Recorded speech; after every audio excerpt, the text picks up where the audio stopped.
Good evening, everyone, and welcome to Coach to Transformations Communities of Practice Executive and Leadership Coaching Series. Our Communities of Practice is a learning space designed for coaches to come together, exchange experiences, explore real world leadership dynamics, and deepen their understanding of coaching approaches that support conscious human centered leadership. In this executive and leadership series, we focus on the topic the coaching CXO, redefining leadership in uncertainty. I'm Chaitanya, your host for today's session, and I'm delighted to welcome Harleen and Tanisha joining us for today's session. Over to you, Harleen. Thank you so much, Atanya. So today we have a very interesting topic to cover, something around uncertainty. Yes. Okay, so now in the time which we live in, uncertainty is no more an expectation, it is an environment. Markets are shifting, priorities are changing, and the leaders are supposed to make high-stake decisions without having much clarity. So now, having said that, it brings a very important aspect that leadership is not just authority or a strategy or expertise. It is somewhere around awareness. It is about presence. And most important, it is about coaching and not just commanding. So, as mentioned, we have a very special topic to cover today, which circulates and centered around the coaching CXO, the leadership in redefining leadership in uncertainty. Oh my God. Even I missed some words while calling out the topic.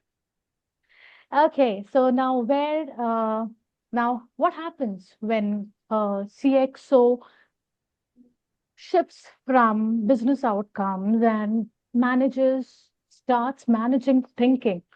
What happens when a leader shifts from having control and move towards curiosity? And how does this impact the performance? Um, and not just the performance, the people, the culture, and the long-term resilience. So to explore this together, I have a very special guest and a friend, Tanisha Govindarajan.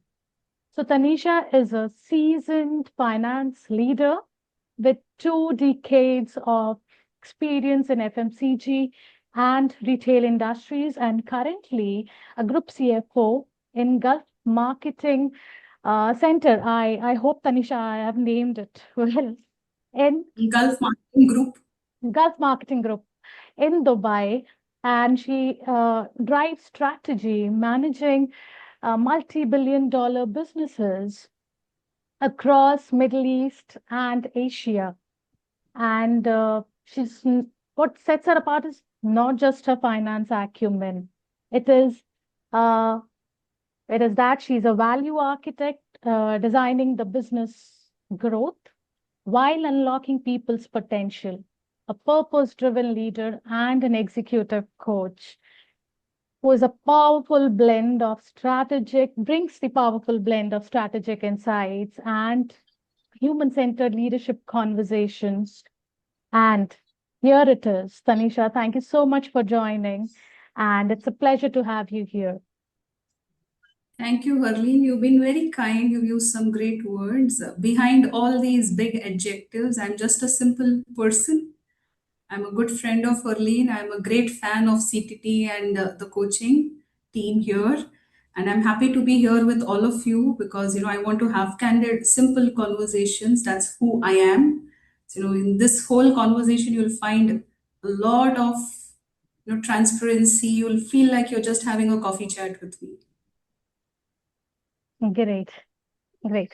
So, Tanisha, I would love to know more about your journey. So, you have a strong CFO journey.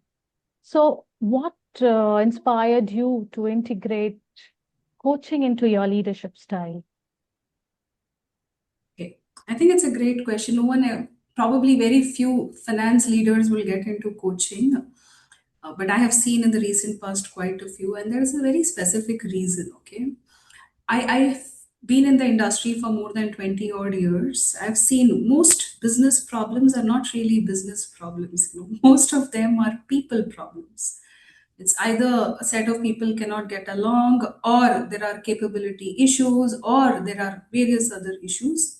And as you grow up the ladder in any organization, as you take on additional responsibilities, you realize, मैं phone करता हूँ irrespective of your functional expertise and background, hello people skills are extremely essential. So, and eventually, I think when I moved countries, when I moved to a regional role, and I moved to a a country CFO role in Philippines, I realized this is something very important. I actually started looking for an executive coach for myself, and I got so interested in the process that I said, okay, it's better to learn something, and that's how I got into it. Probably the best decision of my life. I met some really great people, including our mentor coach, Coach Aman. I will always, mention him in every conversation. I really have high regards for him. I made some of the best friends at the age of 40 plus, which, people normally think at 40 plus you can't make good friends. I actually made a lot of good friends. I probably one of the best experiences I've had. But beyond just the coaching experience, I think the impact it has had on my professional journey is really, phenomenal. Now when I have conversations with my team, my peers, I look beyond just the obvious. It's beyond just the outcome and the meeting.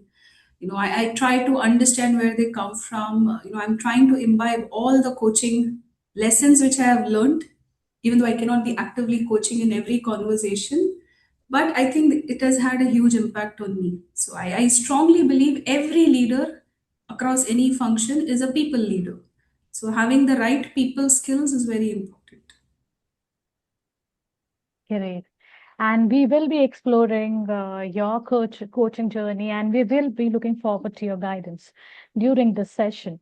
So Tanisha, so when you heard about this topic, leadership in uncertainty, so how do you look at it from a CXO lens? I think uncertainty has become the new norm, okay? Because I think this generation has definitely gone through, let's say, the 2008 financial crisis, COVID, and now probably the Middle East or West Asia war. And trust me, I've been in the middle of all of this. Right now, I'm in Dubai. I moved to Dubai 6 months ago. I never expected something like this would happen, but I am here. Touch wood, things are going fine, and it's. I wouldn't say it's deja vu, but it's almost like the one thing that all of us can be certain about is that life is going to be unpredictable. Uncertainty is going to be around, and then how do we adapt and how do we manage and how do we go about doing things? Okay, so I think for me, the key skill of a leader is to bring people together in chaos, right? Because when there is structure, when there is process, when it's business as usual, I think, okay, largely the process and the system itself is running. But when there is chaos, when there is uncertainty, when people are scared, when the morale is down, when the data doesn't give you the right picture, how do you still make decisions? How do you still bring people together? Is probably the toughest job in a in an uncertain situation. Yeah, so that's a beautiful message, Tanisha. Bring people together in a chaotic situation, in chaos. So, Tanisha, let's discuss something of the evolving leadership at the CXO level. So, traditionally, CXOs are known for driving business outcomes. They are strategists. And how do you feel being an executive coach yourself? Like a coaching mind redefines a role of a leader at a CXO level.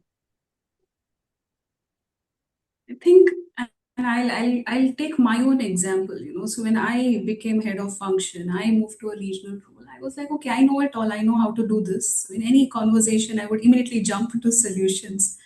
What actually changed when you adapt a coaching mindset is you actually enable your teams to make their own decisions, right? You end up asking the right questions for people to have the right thinking mindset and enable the team indirectly. It's a painful process, right? It's very easy to just say this is a solution, go execute it, versus having a detailed conversation, making people think, and each person has a different flow, a different timeline in which they get to the point.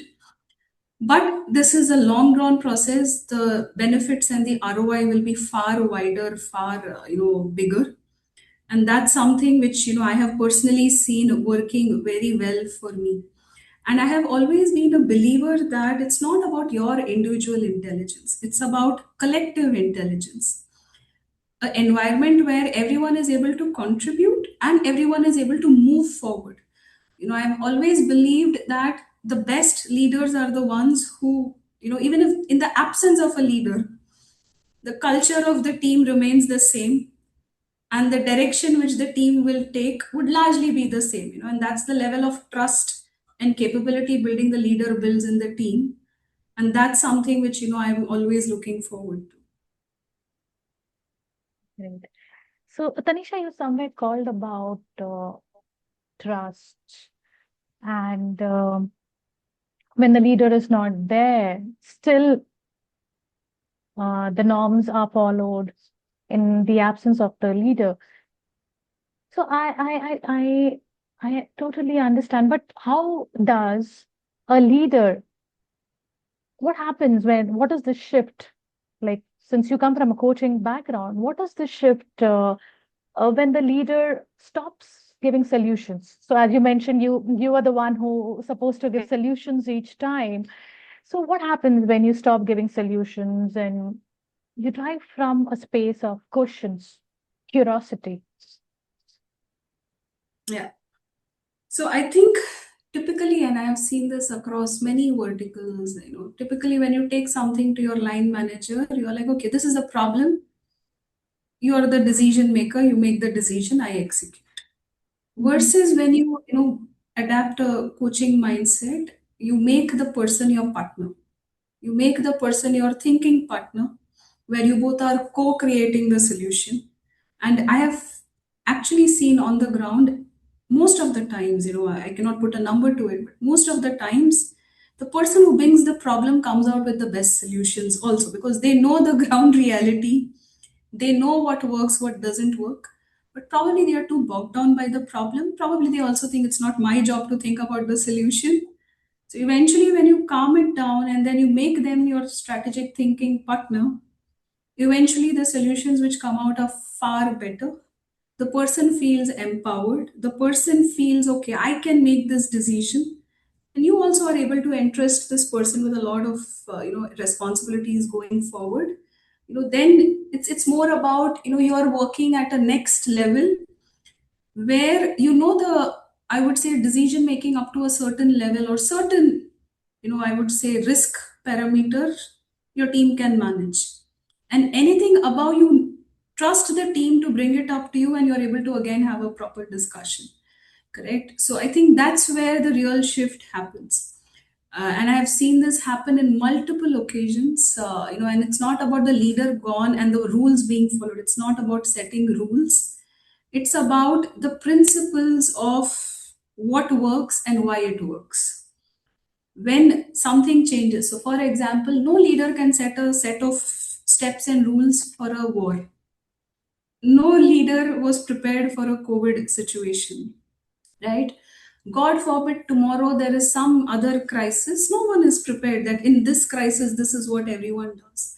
But when you know the principles all of us will follow, or all of us will work towards saying people first, keep it simple, focus on the common goal, right? So when we all follow these common principles, eventually, the team will be able to come through to the same or similar outcome or conclusion in a very simple, structured way.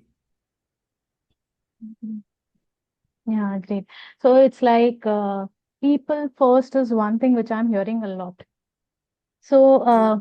Now, every one of us is navigating uncertainty. There is uncertainty in different forms all around. And yes, you mentioned about COVID, the war situations, and the leaders are not yet prepared about it.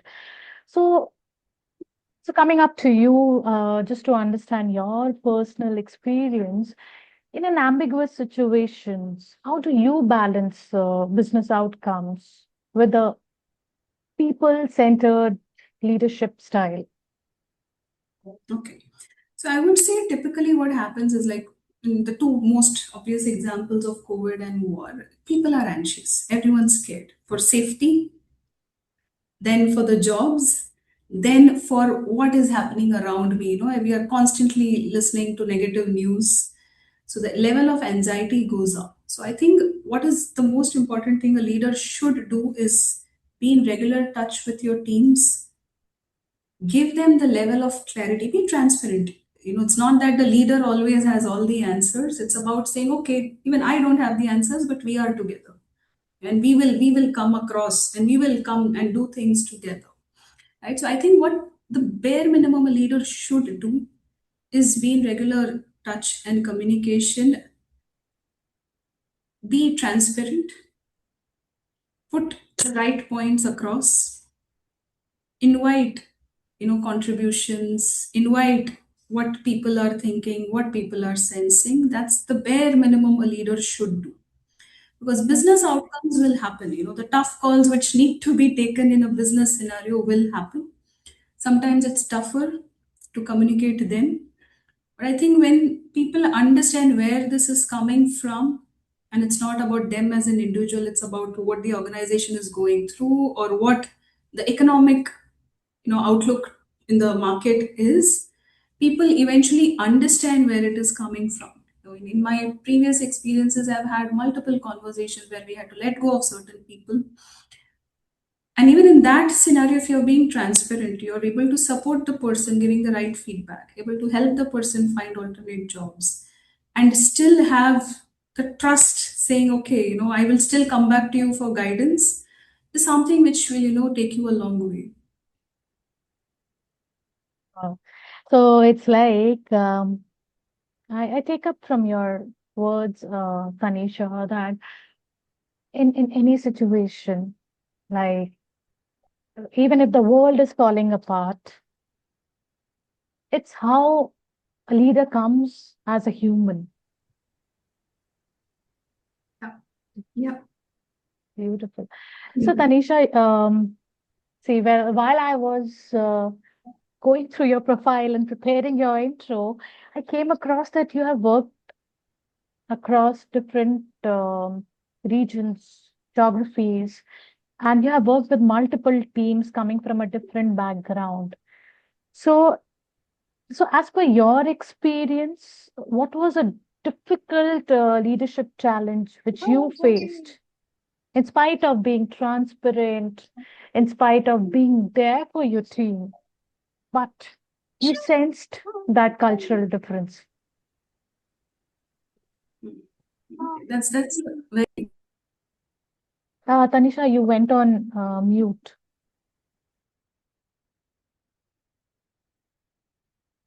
Sorry, I think that happened by mistake. Okay. So I was saying that's a good question. So for a large part of my life, I started off in India. I worked in multiple organizations. Started with a US MNC, then a British MNC, and then a French MNC, predominantly in India, right? So there's a certain cultural ways of working here. Then I moved to Singapore, then I moved to Philippines, and now I'm in Dubai. Even though I've been working in all good organizations, large companies, multicultural companies with set processes, set HR policies, and everything, what I have realized is cultural nuances are very key. Okay. There are certain unsaid understanding, unsaid rules. So mostly in India, people are far more forthcoming with the level of competition since our childhood.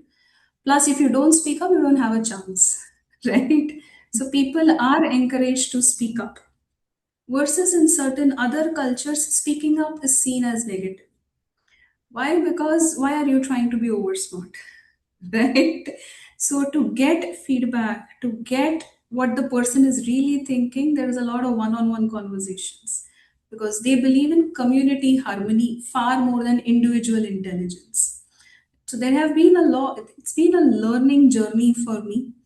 I would say settling in Singapore was far more easier because Singapore is quite cosmopolitan, and again, a lot of Indians also settled in Singapore. So, in a way, culturally quite, I would say, easy to adapt. Philippines was a very different ballgame altogether. Okay, Filipinos are one of the most kind people in the world, and I'm saying this genuinely. They are the happy people. Okay, and when you get into cultural decoding, you realize Philippines is on one extreme where they are emotionally sensitive. For them, being happy and being comfortable with the person is far more important than any other parameter, right? Versus, let's say, in some of the European cultures, maybe in Germany or certain other cultures where being direct is far more important, right? So, Mm. and it was quite challenging for me to adapt because I was like, okay, one transition happened, it was smooth, it was easy. This should be smooth, this should be easy, but it was not easy.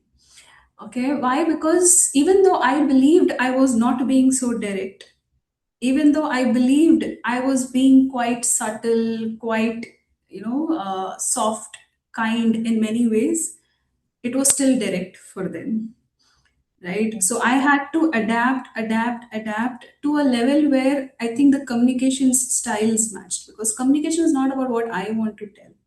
It's about, did the other person receive it? Is your message gone in the right way? And are you getting the right outcome from that person that you've been, are you getting the desired outcome? Right. So I think that was quite a learning journey for me. Again, when I moved from Philippines to Dubai, I felt okay, this should be easy. Dubai is like Singapore, very easy. But again, there's been a cultural nuance. Even though there are a lot of Indians here, there is a lot of Arab culture. Okay, and again, Arab world is quite like India is not the same as a Pakistan, a Bangladesh, or a Sri Lanka. We call all of them South Asians, but it's not the same. Asia, China is not the same as India culturally. Even within the Arab world, there are nuances, right? So that's something which I have learned. But I think what the key difference is now that I have the coaching mindset, I've gone through the whole coaching journey. So now when I've entered this ecosystem, it's far more easier for me to actively listen, to not assume things, to not say, this is the way it works. So now I'm far more receptive. I'm also being kind on myself because I think what most leaders forget is, you come in with years of experience, of expertise and success, and you think first month you will crack it and you'll become a rock star, but it doesn't work that way, right? What most leaders forget is you need to be kind to on yourself first, right? And give it time, understand where people are coming from, understand why they do certain things in a certain way. And it's not about process, it's about why is it that people become defensive on a certain topic, or why is it that people want to get into the details of a certain topic, right? So I think that adaptability has significantly improved, in my third transition, and that's been my journey, in terms of cultural nuances. And I'm quite, I would say, blessed to have multicultural exposure. Mm. But I would say it's not easy.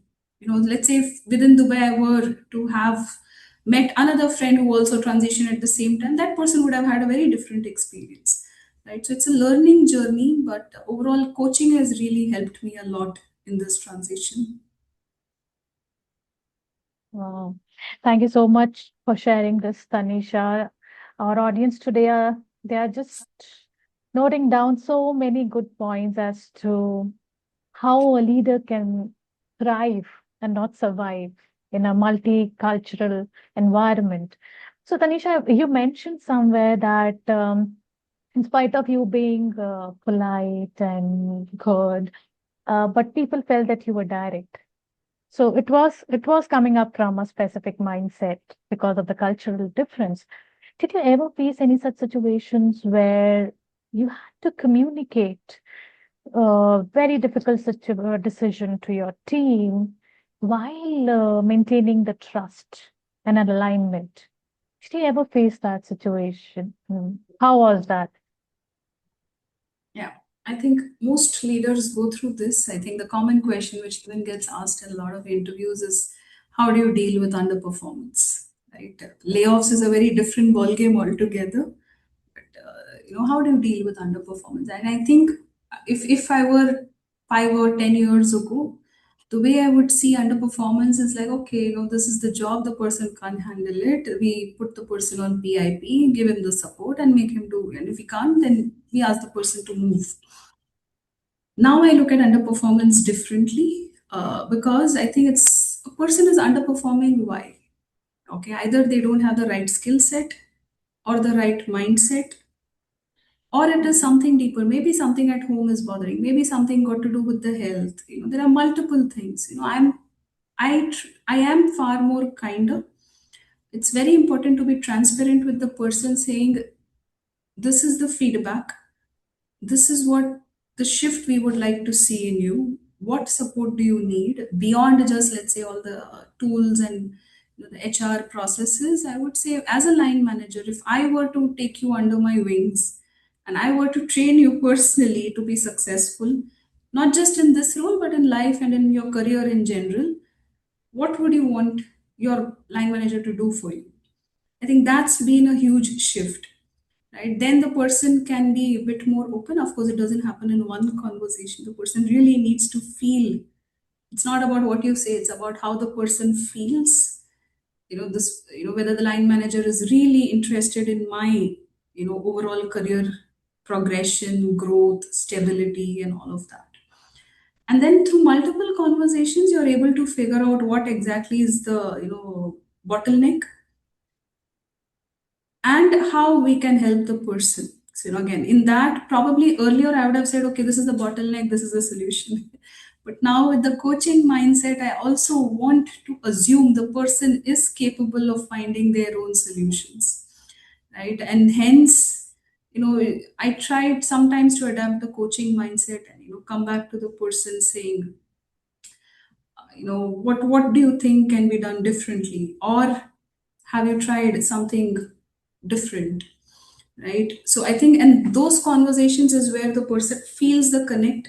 And eventually, even after giving it enough time, if you have to take a tough call, fine, you just say, unfortunately it's not working out, and this is how we move on. In business, in corporate world, I've not had a single year where I had not had to communicate a tough decision, either to a business in terms of cost cuts, or in terms of people performance, or in terms of very tough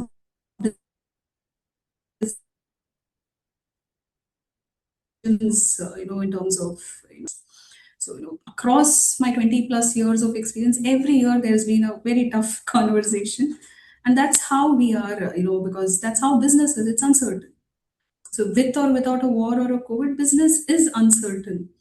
And the ability of, and leadership for me is not just about the CXOs. I think we overemphasize on, you're the CXO. It's not the creme de la creme, and it's not like once you're a CXO, you're phenomenally different than the others. Uh, I strongly believe everyone is a leader at their own level. Okay, and it's not about empowerment. Also, you can make small differences. You can make big difference in your own area of work, and that's something which is very important. Okay, wow. So it's funny how it's like that. Yes. Um, Now what we see the uncertainty in the as well as in the corporate world also, which I have sensed personally. When a leader stands, no matter he or she is a CXO, if he or she is aligned with what the associates' expectations are, and the trust is built. So there's a long way to go. I have seen various shifts in the individuals at ground level when they get a leader who's supervising or mentoring and they are aligned with their growth. So somewhere now Makes me curious, Tanisha, about the role of emotional intelligence. Now, if whatever you just called out, where you have the way a leader represents himself or herself, the trust is built, the emotions are managed. So, how important and what is the role of emotional intelligence in this leadership space? And Hmm. since today's topic is around CXO, so I would specify at the CXO level. Okay. Okay, okay. It's maybe I can add. I'm sure there's a wide range of audience across different, age groups and different experiences. I started as an individual contributor, moved on as a head of function, then did regional roles, and now I'm finally the CXO. When I started off as junior, I always thought, "Oh, once I become a CFO, life is sorted.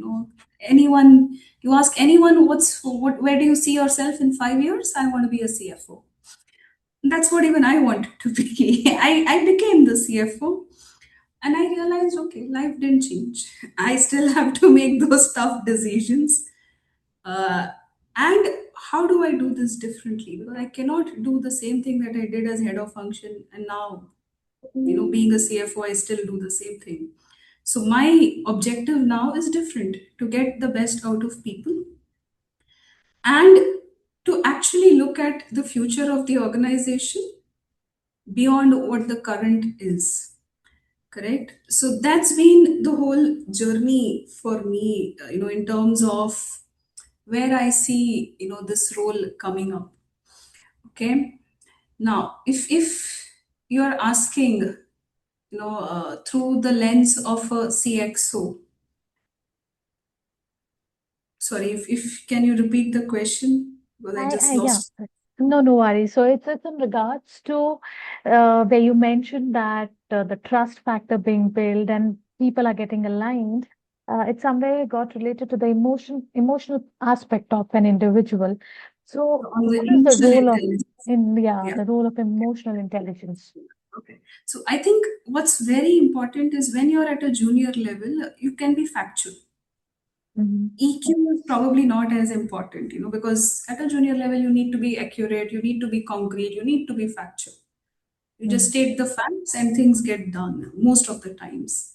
Head of function is more about collaboration, okay, which is like now you need to be able to work with your peers, work on projects, work on tough, challenging projects, to implement certain things or bring about cost savings or this thing. And I think that's a different skill set, because no longer about your individual intelligence, it's about collective intelligence and working together with people of different experiences, different expertise, different capabilities. That's a different skill set. But when you become a CXO, it's no longer about collaboration, it's about influence, right? It's about what do you represent, what do you stand for, and what kind of influence and impact are you able to bring in the larger organization beyond the people who report to you or work with you, right? And that's where emotional intelligence is the most important. Why? Because it's no longer, are you able to read the room, not just the numbers? Are you able to understand the unsaid feeling around? Let's say you're in a very simple meeting or in a tough conversation. There are five different, there's a business head, there's a HR head, there is a finance head, there is a operations head, and let's say there is a supply chain head. What's the feeling? Are you able to read the room? What's each person's agenda? What's the blocking point? Well, that is a very different ball game than just collaborating on a project, right? And that's where emotional intelligence comes in play. And where most leaders probably, I wouldn't say leaders, but I think most people, so like, let's say 100 people start off as individual contributors, probably 50 of them become head of functions, probably only 10 are able to be a CXO. Okay. And it's not just about the number of roles available, it's also about how you have built your skill sets. Because you cannot be prepared for EQ after becoming a CXO, right? You need to start preparing for EQ when you're still head of function. You need to be able to see how do I exhibit influence and impact, right? And how do I really generate value add to the larger team beyond just numbers and functions which I'm looking at. So that's where EQ really comes in play. Thanks so much, Tanisha, for sharing this experience. So, Tanisha, now, while you're prepared with EQ, while you have moved from an individual contributor to a CXO level, so when you look back, share any real-time example as to where being prepared with an EQ, having a coaching mindset, shifted the business outcome. So I'm asking this question in regards to the tangible aspect for our listeners. Okay. So I think multiple occasions, right from my junior most role to the current one, I think without naming any specifics, so typically when you have, let's say, a tough investment decision to make, you have only 100, let's say, in an example, I'm a finance person, so sorry, I have to talk numbers. So, okay. So, so let's say you have $100 to invest and you have multiple options now. There can be reasons for each option's pros and cons. It can be black and white, as simple, but there are emotions behind. Right? There are certain people who are very passionate about a certain project. They believe this will be much bigger, better, and even better for the organization, right? But unfortunately, the numbers don't say that, right? Or maybe there are two projects which are very neck to neck, quite close. How do you go ahead and still make a decision? Or maybe the project is great, but it requires, let's say, a sell off of a certain vertical or a division, or it requires certain difficult decisions to be taken, right? Because the pain is with one person, but the benefit is with the other person, right? So those conversations are extremely difficult. And for me, what works is, as I said, aligning on the common principle. What's the common goal all of us want to work towards? And what's probably, as far as we can, we'll try and create a win win. We'll try and create a midway. But most of the times, if midway cannot be achieved, unfortunately, someone has to bite the bullet. And how do you make it as less painful as possible is the real trick, right? And that's where I think the coaching mindset really helps. It's about saying this decision is not about you in person or about your passion project, but this is probably, based on the principles we all agreed upon. This is where, unfortunately, we have to take the decision towards. So I think that's where, being objective and assuming the other person is capable of, making their own decisions, the other person is aware of what's happening around, is very important. Because when they feel, okay, I was respected, my thoughts were, my inputs were considered, eventually it didn't work out because these were the principles we all agreed upon. I think being objective and, being transparent and respectful is very important. So I can see the power of coaching uh, coming into picture. So Tanisha, when you look back and um, you were curious about learning coaching because somewhere you wanted to know the concept of coaching or you wanted to be coached by someone. So instead of doing that, you learned coaching for yourself, being a numbers person as to why to invest money. Let me invest money and grow myself. So, so did you ever use these coaching concepts while you're engaging with your senior stakeholders or Very much. cross-functional leaders? Very much, very much. So I can say, so basically, let's say I'm dealing with a tough senior stakeholder. Okay. Now, in a normal scenario, I would be like, this is the objective, this is the fact, and let's talk fact, fact, fact. You realize the person is coming from a certain baggage of the past, either a bad experience or a mistrust or something else, right? So, understanding that is very important. And for that, you really need to have the courage to let the person speak, right? Asking the right question is far more important than finding the right solution, right? That's been my key learning. And I have realized, I'm able to observe, let's say, observe people beyond what is being said, because I can observe patterns. I can observe, even without saying, what the past baggage is, I realize this is coming from a place of mistrust, or this is coming from a place of, let's say, lack of information, lack of skill set, and accordingly I'm able to address it. So one big thing which also shifted with me for the, when I which I try to use is, I don't try to solve everything in one meeting, right? It's okay if in one meeting a feedback is tough, you receive that feedback, you process it, you go back saying, okay, now you understand where it's coming from, what is being said and what is not being said. You go back next time with a, fresher mindset and the right approach, and probably you're able to crack it.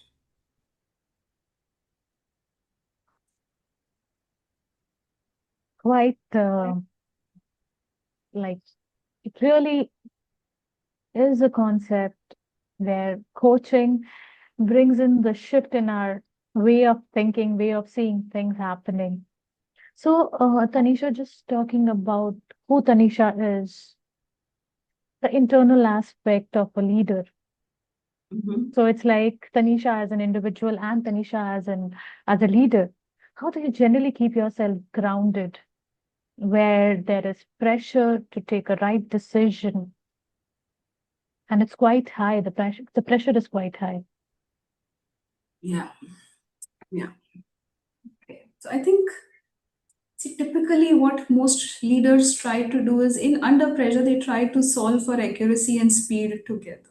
Okay. Mhm. Because okay, there's pressure, I need to give some output, and I'll try to be as right as possible in the fastest possible way.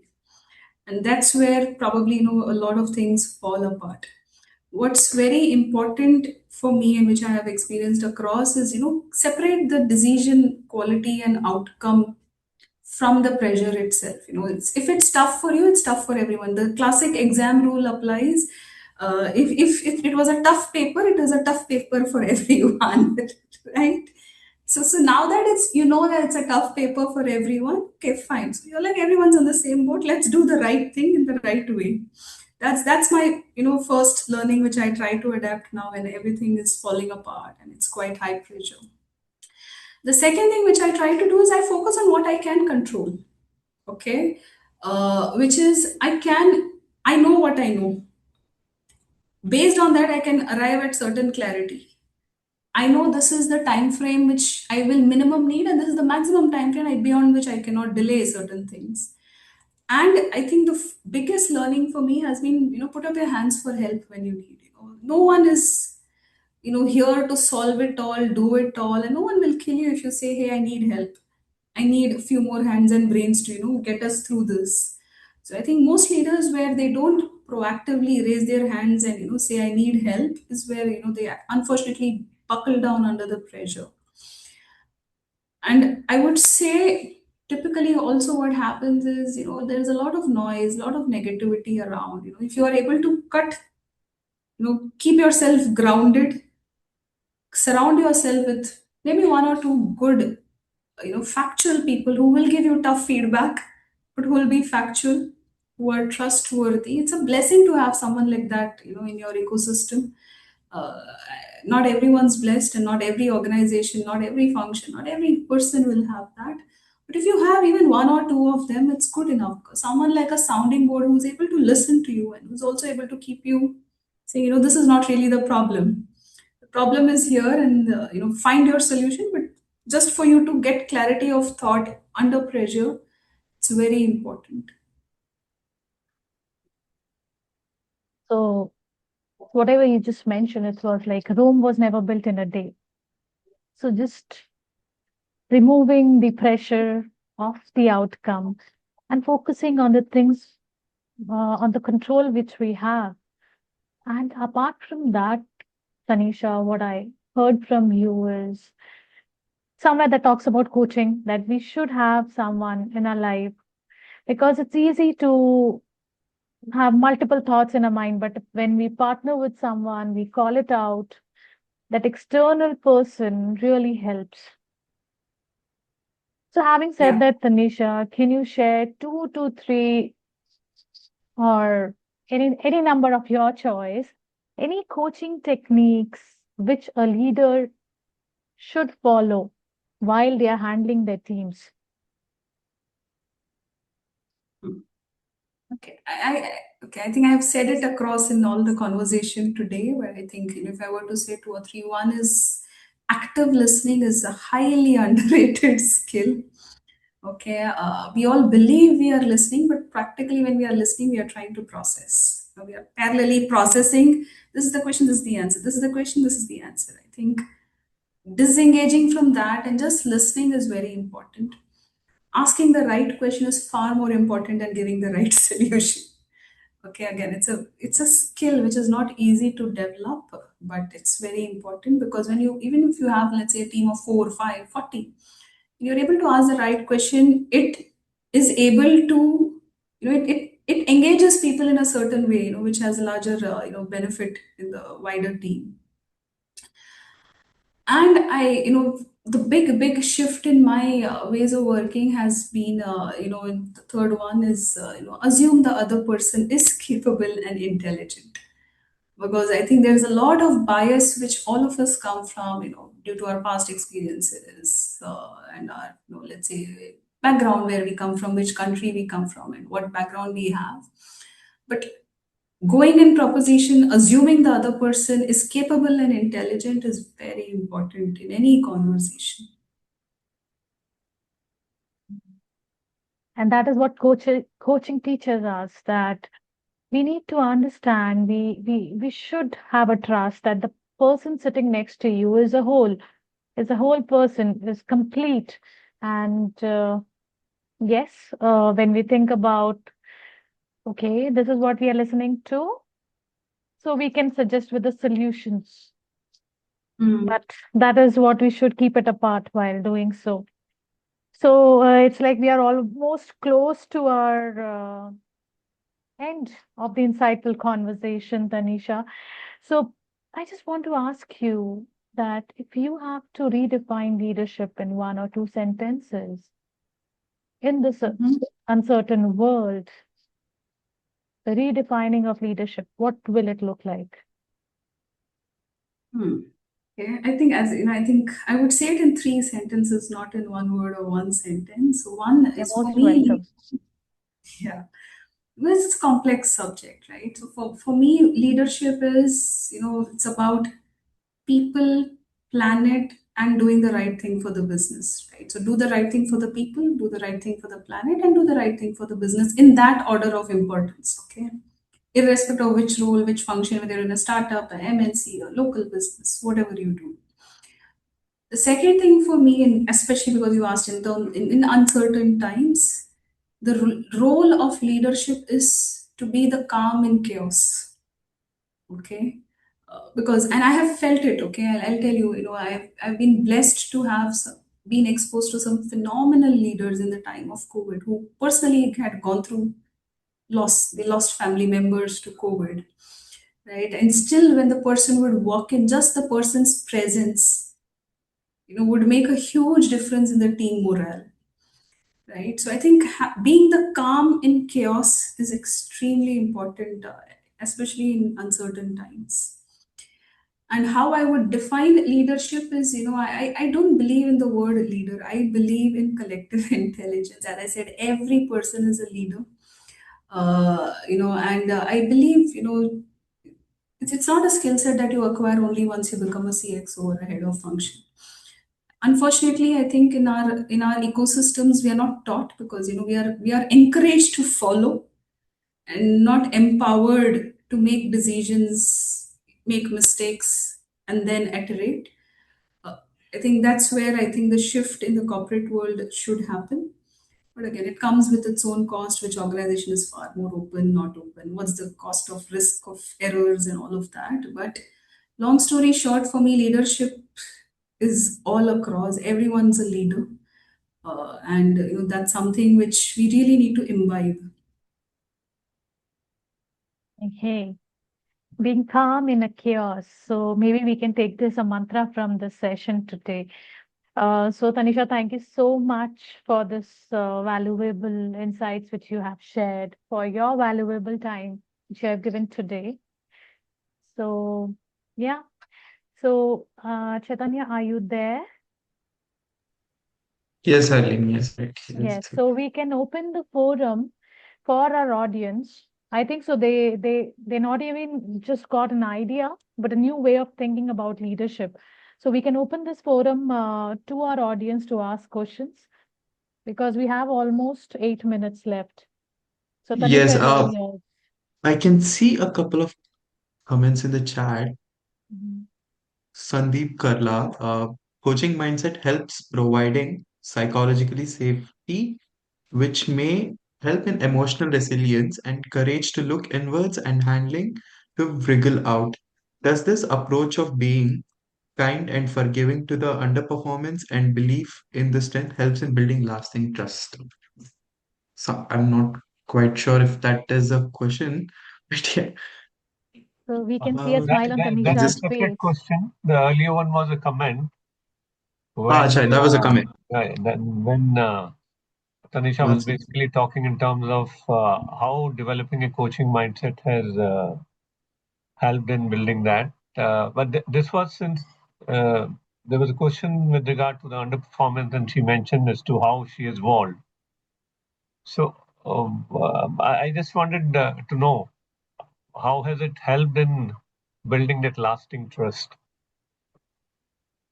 Okay, see, I think like how we see the person different than the person in the job, right? The same way they need to be able to see us as a line manager versus the person behind, right? So I think having the right empathy, understanding where the other person is coming from, and being transparent about where are the gaps is very important. And there is no one size fits all. Certain people, will engage with you when you're empathetic towards the situation. Others believe keep it short. Let me, give me time to process. Right. So it depends on what the other person needs, what the other person is looking for, also. But basically, like how we normally say, no, I'm here to hold space for you. Right. Depending upon how much space, how much time, and the way you want to process it is something which we'll have to have a conversation with the person. And lasting trust is a long, it's it's it's a difficult, I would say quantification of trust. Okay, but I can say, I'm not saying in 100% of the cases, but in most cases, unfortunately, people, underperformers whom I had to let go of, or I had to let them know, unfortunately, we have to let you go. In the next few months, they have come back saying, "Thanks for your feedback. You were right, and I'm working on it. Would you help me? Would you help me, develop this now with my new line manager? I'm having a different conversation." So I think when they see you as an advisor and genuinely interested in their, let's say long-term upskilling benefit, eventually they will come back to you, because you cannot fake authenticity and genuineness. If they see you're authentic, trust will eventually fall in place. Very true, very true. And very well said also with the example. Thank you so much. Thank you, Sandeep. So anyone else who has anything to ask a question or something can come off you can unmute yourselves and come off your cameras and you can talk. There was another one which I had, if it's okay, can I go ahead? Sure, Yeah. sure, definitely. So since you mentioned about most of us are processing while listening, it's a tough call to quieten that chatter. So when you started doing that, uh, how did you train yourself? Okay, I think this is a great question. I honestly, even I struggled, but I think through the coaching process, it helped me a lot. And I think there's a one of the key skills that we need to develop is being present. Presence is very important, right? It's not about what the person is saying and providing solutions. I think what changed for me personally is when I started noticing body language, when I started noticing tone, when I started noticing pattern more than, the other person is talking about childhood or college, and this. So when I was actively focused on noticing pattern, body language, how the person is feeling rather than what the person is saying, I could disengage from getting into the solution mode. But again, you have to listen. I think it comes with a lot of practice. It's not something which it's easy. This on this switch or off the switch and it happens. For me, this worked, and it worked. Again through multiple conversations. Different people have different pace of communication because I'm sure all of you would be already doing ACC or PCC. Uh, when the client starts talking, the client is talking a lot, right? And then you still need to pick up a few things and then come back to saying what are we here for, what is the conversation about, right? So it's a lot of patience and practice to saying what's the client trying to say rather than what the client is actually saying. Yeah, thank you. Yeah. And we have another question in the chat box. So it's by Mr. Mandar. How coaching helps you sensitize business leaders on people skills, empathy, fairness, etc. How do you balance empathy and objectivity for your own team members through coaching as a tool? So I think with the team members and even with peers, it's very straightforward. I think when you lay out the objectives, the business objectives, goals straight, and to say, again, it's very easy to say I'm here to support, but it's very difficult to actually put it in practice and actually make people believe that I'm here to support. I think somewhere the principles, the value system which the team will stand for, which the organization will stand for, becomes very important. It's important to articulate it, communicate it in meetings and discussions to say, hey, we are one team. I'm sure every organization, every team is saying we are one team. Keep it simple in different words, in different ways. Focus on growth, focus on whatever. Any company you pick up, the five values, three will be these. So I think mentioning it and putting it to practice, encouraging the people with the right practice is very important. I think that's the only way to go about it. Bringing empathy and numbers. I'm a CFO who's got into coaching. It's difficult, but it's possible.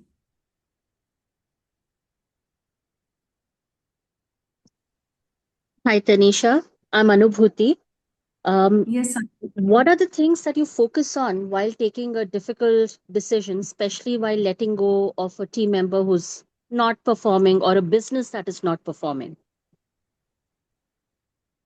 okay. A lot of questions on difficult decisions. I think everyone's going through this. Okay, I think why is something difficult? Maybe I can give a long, discussion. So Anubhuti, I hope I got your name right, Anubhuti. Uh, Yes. so why is something difficult? Let's take your example of business decision or people who have unfortunately we have to let go. Why is it difficult? Well, you hire a person with a purpose, with the capability, and when you see that it doesn't match the requirement, in spite of giving opportunities, sometimes you have to take a call and say, okay, we part ways so that you explore your life or however you want to go, and I will get somebody who will meet my business requirement. And taking a call to when do you Correct. part? So now the way you said it, yeah. So now that you've said this comfortably to me, why is it difficult to communicate to the person? Well, see, it's not that difficult for me to communicate, but I keep asking myself, am I being too harsh? Have I done everything? And this has always been a challenge for me personally, when to let go and when to Perfect. hold on. So knowing Perfect. when to let go, for me, the last straw was pulled some 3 weeks back, but I'm still saying, okay, maybe. So when do you take a Yeah. call as a leader? Because then there is a benefit that the person has, but the my business is losing out. So I need to take a call for the benefit of my business. Good questions, right? So I think what you mentioned is maybe there is something which I have not explored, and maybe there is something which I don't know yet. Right? And you said sometimes it could feel harsh. Correct. Okay, now this is your reality. There is an unknown which you don't know. So how do you get to know that? Is by having an open conversation with the person to understand, is there something that you don't know? Have a conversation, understand where the person is coming from. As I said, underperformance, and I've been different conversations, different ways, multiple people. But long story short, it's either due to personal issue or a skill set issue, a workload or a team issue. Like, let's say the person on whom the person is dependent is not supportive. There is some people politics happening between the two or three of them. And so there are multiple issues. Now, after understanding what the issue is, after trying to help the person, after that, if the person is still not able to come up to speed to the requirements of the business, then it's important to have a transparent conversation. Then you say, hey, we had an open conversation, we explored A, B, C, D. Is there something which we have not yet explored? Is there something which I still need to do for you? Then I think once you've explored all the options, you've had a fair time, chance, opportunity given, eventually a conversation is a conversation. And as I said, separating the decision from who you are as a person is very important. It's not Tanisha who's taking the decision, it's Tanisha, the CFO, who's taking the decision. Got it. Thank you.